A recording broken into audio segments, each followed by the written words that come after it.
안녕하십니까. 화폐개혁은 지난 3월 25일 국회 기획재정위원회 업무보고에서 한국은행 이주일 총재의 발언으로 시작되어졌습니다.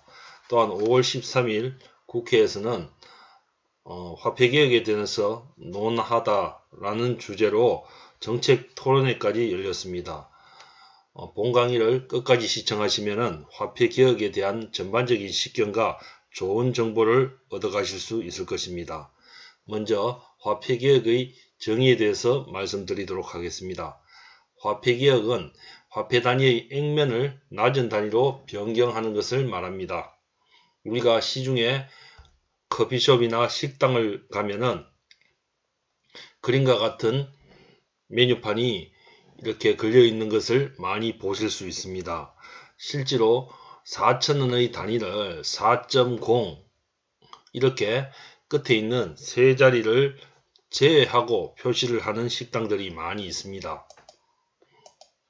이러한 화폐개혁의 장점은 첫 번째, 선진국 화폐로서의 위상이 제고되어진다는 겁니다. 지금 환율을 보면은 1달러당 1200원, 우리나라 환율이 지금 그렇게 되어지고 있죠. OECD 국가 중에서 이렇게 네 단위를 쓰고 있는 나라는 우리나라 말고 사실 없습니다. 따라서 화폐개혁이 일어나면은 1대 1.2 이렇게 달러와 우리 화폐 가치의 차이가 별로 많이 나지 않기 때문에 선진국형 화폐로서 위상이 제고되어집니다.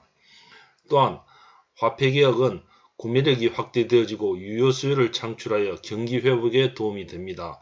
화폐개혁을 통해서 인플레이션이 일어나면은 구매력이 확대되어지고 또한 유효 수요가 창출되어져서 경기를 회복시킬 수 있습니다. 거래 금액의 계산, 회계 처리의 기록 등이 신속 간편하게 되어 각종 비용이 절감되어집니다. 실제로 우리나라 이 회계 처리는 뒤에 0이 너무 많이 붙기 때문에 심지어는 조 단위까지 갈 경우에는 엄청난 어떤 이런 기록의 복잡함이 있을 수가 있습니다. 따라서 이러한 화폐개혁은 회계 처리의 기록을 신속 간편하게 해서 비용 절감을 가져올 수 있습니다. 또한 화폐개혁을 통해 지하 자금을 양성화시킬 수 있으며 세수 확보와 경기 부양이 가능하다는 것이 화폐개혁의 장점입니다. 화폐개혁의 단점을 말씀드리도록 하겠습니다. 화폐 주조비용, 은행, 자동화기기 교체, 전산 시스템의 교체, 각종 회계 양식의 변경 등 직접적인 비용이 소모되어집니다. 그래서 우리가 화폐가 개혁되어지면 화폐개혁을 통해서 은행의 자동화기기라든지 전산 시스템이라든지 이런 것들의 어떤 교체를 통해서 새로운 어떤 수요를 창출해서 경기를 부양할 수 있는 이런 장점도 있지만은 아울러 비용이 소요되어진다는 것이 단점입니다. 다음, 화폐 교환 과정에서 개인 재산이 노출되는 등 현금 부자들의 불안 심리가 정대되어질 수가 있습니다. 기존 소액 단위의 가격 표시가 절상되어 물가 상승, 즉 1,000원이 1원으로 화폐 개혁 시 9,900원이 1원으로 절상되어져서 물가 상승을 일으킬 수 있다는 겁니다. 우리가 최소 단위가 1원이 되기 때문에 9,800원, 9,700원 이런 제품들은 1원이 되기 때문에 어쩔 수 없이 인위적인 물가 상승이 일어날 수밖에 없다는 것입니다. 또한 부동산 가격 상승 등 화폐 착각 현상으로 인해서 부동산 가격이 오를 가능성이 존재합니다. 실물의 가치는 변화가 없는데 이렇게 1000대 1로 화폐의 가치가 화폐의 어떤 화폐 개혁을 통해서 1000대 1로 바뀜으로써 실물 가치는 변화가 없는데 화폐 가치가 낮게 느껴져 부동산 가격 등의 상승으로 인플레이션이 일어날 수가 있습니다. 화폐개혁의 연역을 보면은 우리나라는 크게 두 번의 화폐개혁이 일어났습니다. 1953년도 2월에 100대 1, 1000원을 1원으로 1962년도 6월에는 10대 1, 10판을 1원으로 화폐 액면 금액을 절하하는 두 차례 화폐 개혁이 단행되어졌습니다. 1953년은 전쟁 중에서 통화 난발로 인한 인플레이션을 수습하기 위해서 1000원이 1원으로 화폐 개혁이 일어났고 1962년도 박정희 정권 시절에는 지하 경제의 양성화 및 과잉 통화를 흡수하기 위해서 100환을 1원으로 바꾸는 화폐 개혁이 일어났습니다. 1962년도 화폐 개혁은 실제로 지하 경제 양성화를 목적으로 하였지만은 박정희 대통령도 스스로 평가했듯이 실제로 이러한 화폐 개혁을 통해서 지하 자금이 양성화되어진 어떤 그런 금액 자체가 기대에 못 미쳤기 때문에 실패한 화폐 개혁이라고 말씀드릴 수가 있습니다. 다음 그림을 보면은 제1차 화폐 개혁 후 발행된 환단위 은행권, 옛날 돈이죠, 그죠? 여기 보면 환이라고 써져 있죠. 2차 화폐 개혁 후 발행된 원단위 은행권, 이 500원카는 이 옛날 돈은 여러분 많이 보신 기억이 있으실 겁니다. 자, 이러한 화폐 개혁의 실패 사례를 한번 보도록 하겠습니다. 먼저 인도입니다. 인도는 2016년 국권 화폐와 신권 화폐를 교환하는 강제적 급진적 화폐 개혁을 실시하였습니다. 교환 기간 약 50일 동안에 국권을 은행 계좌에 예치하거나 신권으로 교환하지 않으면 국권 화폐는 휴지나 마찬가지가 되었습니다. 또한 원화 4,100원 이상 4,100만원 이상 국권 화폐가 입금된 은행 계좌는 자금 출처를 소명해야 되고, 그러니까 우리 원화 기준 4,100만원이죠. 25만 루피 이상은 자금 출처를 소명해야 되고, 자금 출처가 불분명한 경우에는 30% 세금과 20% 벌금을 부과했다고 합니다. 이러한 화폐 개혁은 현금 부족 사태를 유발하여 경제에 심각한 충격을 주었으며 2017년 약 0.4에서 3.3% 정도의 경제 성장률이 떨어졌다고 추정하고 있습니다. 인도의 화폐 개혁은 이 자금 출처를 소명하고 자금 출처가 불분명했을 때는 이러한 세금과 벌금을 부과했다는 겁니다. 자, 우리나라 사례를 한번 보도록 하겠습니다. 우리나라는 일정 금액까지 국권을 신권으로 교환하고 나머지 일정 기간 예치한 후 소명하도록 교환하도록 하였습니다. 이러한 우리나라 화폐 개혁은 역시 과거의 어떤 전례가 실패로 인정을 받고 있는데, 박 전 총재는 과거의 화폐 개혁을 두 차례 하면서 돈을 바꿔줄 때 다 바꿔주는 것이 아니라 70%만 바꿔주고 30%는 동결했다. 그리고 실명으로 바꾸게 했다. 돈을 바꾸면 자기 돈이 30%나 나가고 돈은 누가 돈을 바꿨는지 다 알려지게 된 것이다. 이 때문에 국민들이 굉장히 큰 고통을 겪었고 무조건 반대라는 이미지가 만들어졌다며 국민들에게 알리고 국민 여론을 듣고 공개적으로 추진해 국민이 갖는 막연한 두려움을 없애줘야 한다고 강조하였다.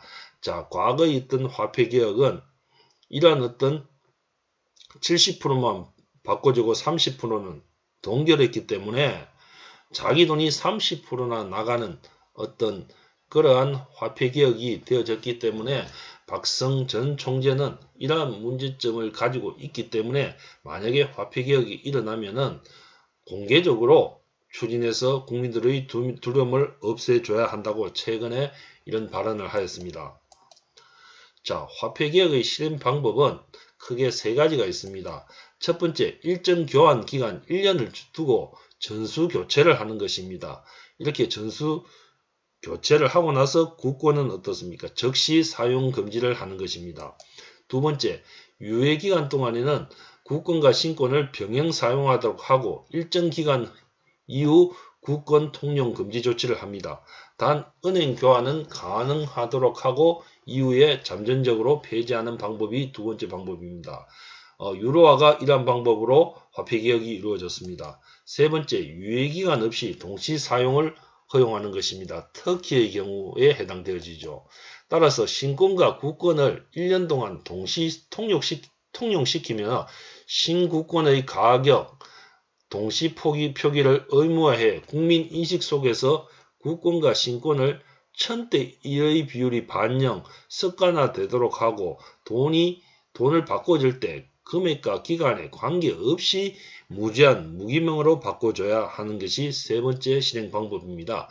우리는 이렇게 유예기간 없이 동시 사용하고 또한 금액과 기간이 없이 무제한 무기명으로 바꿔주는 이 3번 방식으로 화폐개혁이 이루어질 가능성이 가장 크고, 따라서 이런 3번 방법을 통해서 화폐개혁이 이루어졌을 때 국민들의 어떤 불만을 최대한 막을 수 있는 방법이 될 수 있을 것입니다.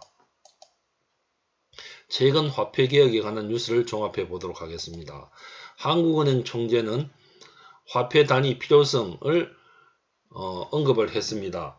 이러한 한국은행 현 이주열 총재의 발언으로 이 화폐개혁에 대한 모든 부분이 이슈화되어서 수면 위로 등장하게 되어졌습니다. 한국은행은 노무현 정부 당시도 역시 이런 화폐개혁을 준비를 해왔기 때문에 이미 화폐개혁에 대한 내부 논의라든지 이러한 준비는 완료되어진 상태라고 볼 수 있습니다. 국회 화폐개혁 공개토론회가 2019년 5월 13일 실시되어졌습니다. 이 토론회에서는 일단 화폐개혁을 하기 전에 이러한 사회적 합의가 중요하다는 이러한 어떤 내용에 관한 발언이 많이 있었다고 합니다. 화폐개혁이 지금이 최적기라고 지금 얘기를 하고 있습니다. 이러한 주장은